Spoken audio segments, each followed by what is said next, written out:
Aujourd'hui, on revient un petit peu au basique. Qu'est-ce que c'est que le dropshipping? Le dropshipping pour les nuls, on va un petit peu expliquer ce concept clé de la vente en ligne. Alors, si tu comptes te lancer dans cette activité-là, écoute bien ce qui va suivre, ça te sera très utile.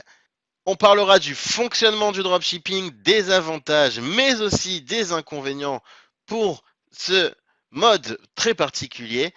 Et enfin, je te donnerai quelques conseils en conclusion pour un dropshipper débutant à ne pas manquer.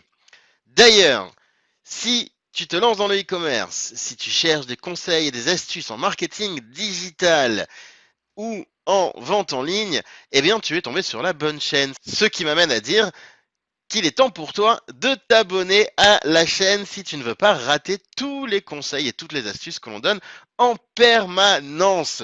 Abonne-toi, like la vidéo, partage-la aussi, n'hésite pas, c'est là pour toi. Alors, le dropshipping, qu'est-ce que c'est?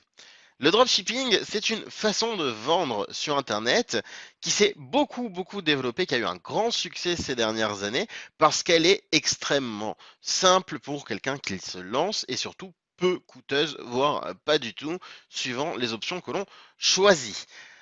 En réalité, c'est une manière de gérer son stock. Lorsque l'on est e-vendeur, ou lorsque l'on est vendeur en général, on pourrait imaginer qu'il faut acheter un stock important, avoir une logistique pour le stocker quelque part et aussi pour l'expédier à nos clients.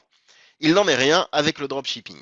Dans le dropshipping, le catalogue produit ne se trouve pas dans tes mains, mais il se trouve auprès de tes fournisseurs que tu auras démarchés au préalable et qui seront d'accord de travailler en dropshipping. Ok? Donc pas de produit, pas de stock, pas d'investissement à ce niveau-là. Toi, ton rôle, ça va être de répertorier ces produits dans ta boutique, sur une marketplace, d'en répertorier un maximum, puisque ça ne te coûte rien. Donc tes fournisseurs ont leur catalogue, toi tu ne l'achètes pas et tu les publies. Ok? Jusqu'à ce qu'il arrive, eh bien, des ventes. Si tu n'as pas vendu, ça ne te coûte rien. Si tu vends, que se passe-t-il? Eh bien, tu vas passer commande auprès de ton fournisseur et tu vas demander à ton fournisseur de livrer directement le client. Tu ne vois jamais la marchandise et tu ne t'occupes absolument pas de logistique. Et ça, c'est un plus qui est très appréciable. Lorsque l'on se lance, on peut se concentrer sur d'autres choses plus essentielles comme la boutique en elle-même ou le marketing de sa boutique. Et surtout, ça ne nous coûte rien. Et évidemment, à chaque vente, tu as choisi ta propre marge, puisque c'est toi qui as défini le prix de vente de l'article.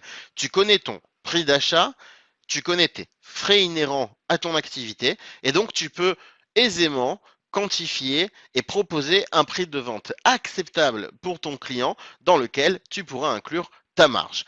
Il s'agit ici donc des avantages principaux de cette activité. En termes d'inconvénients, on va parler déjà aussi toujours de la marge, puisque souvent, alors ça va dépendre des produits, mais souvent un dropshipper qui débute n'arrive pas à tirer de trop grosses marges. Ça peut faire du 20, du 25, du 30%, ça va dépendre. Certains peuvent monter plus haut suivant la rareté du produit et de l'offre et de la demande, évidemment. Mais souvent, on va plutôt privilégier la quantité que la qualité dans la marge. Donc on va essayer d'en vendre beaucoup avec une faible marge pour rester concurrentiel.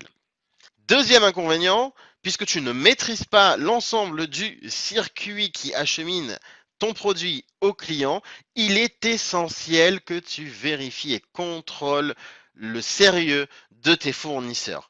Si un fournisseur loupe une vente, un emballage, envoie un mauvais produit ou un produit de mauvaise qualité parce que tu n'as pas fait ces démarches de vérification au préalable, le client se retournera contre toi. Alors, ça se gère, les litiges, ça pourrait être le sujet d'une autre vidéo, ça se gère sans problème, mais en attendant, c'est toi qui es embêté. Donc, il vaut mieux faire ce travail en amont, vérifier la fiabilité de tes fournisseurs.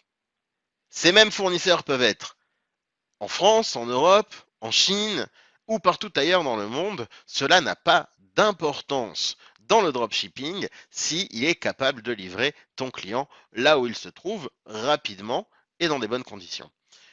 En conclusion, j'ai encore quelques conseils à te donner. Ce sont une liste de petites questions qu'il faudrait que tu te poses lorsque tu choisis tes articles, tes fournisseurs, pour être sûr de tes produits. Donc parmi les questions, tu pourras retrouver: y a-t-il une assurance sur les commandes? Que se passe-t-il en cas de perte de colis? Est-ce que le fournisseur intervient? Est-ce que le fournisseur se porte garant? Quelle est la politique de retour du grossiste, du fournisseur? Est-ce qu'il est d'accord d'accepter un retour produit?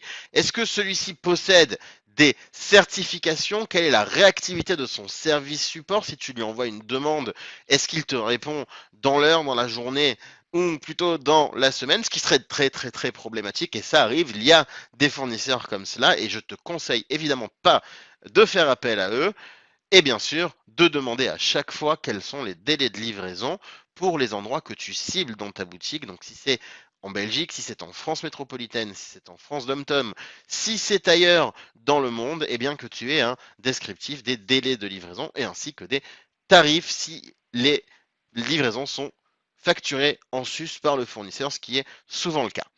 On termine cette petite vidéo conseils et tuto pour les dropshippers débutants là-dessus. J'espère que ça te sera super utile pour ton activité future. Je te souhaite beaucoup de bon travail. J'aime pas beaucoup te souhaiter bonne chance parce qu'il s'agit surtout du travail. Si tu te lances là-dedans avec un travail bien fait, tu peux découvrir un bel Eldorado qui t'attend.